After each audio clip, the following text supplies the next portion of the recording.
আসসালামু আলাইকুম গাইস, আজকে আমরা মালয়েশিয়া থেকে দেশে চলে যাচ্ছি। তো বিমানের ভিতরে উঠে আছি। বিমান কীভাবে টেক আপ করে এটাই আপনাদের সাথে শেয়ার করব। তো এখনও আমরা রাস্তায় চলতেই আছি, তো এই জন্য আর ওড়াটা দেখাতে পারছি না। 3 মিনিট 2 মিনিট পরে ওর টেক আপ করবে। তো আপনারা দেখতে থাকেন, সাইড দিয়ে আরেকটা বিমান যাচ্ছে দেখেন। তো ওটা টেক আপ করবে, আমরাও ওই লাইনেই যাব, ওই লাইন থেকে টেক আপ করবো। তো এখন পর্যন্ত যেতেই আছি। এখন বিমানটা হালকা টান নিছে, মনে হচ্ছে উড়াল দেবে।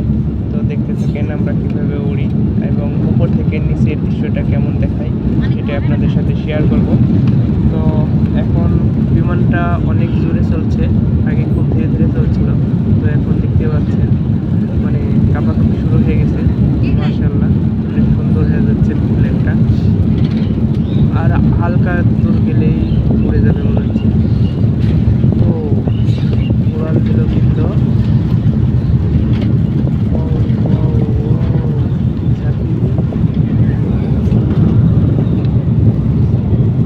এবার উড়ে গেছে, টেক আপ হয়ে গেছে।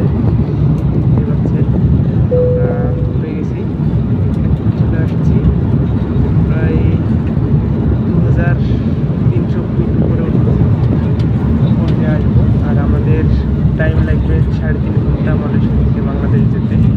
তো দেখেন ছোটো ছোটো বিমানগুলো দেখা যাচ্ছে, অনেক ছোটো ছোটো। তো এটা মালয়েশিয়া এয়ারলাইন্স, অনেক সুন্দর একটা বিমান।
তো বিমানের ভিতরে আমাদেরকে খাবার দিছে বিরিয়ানি।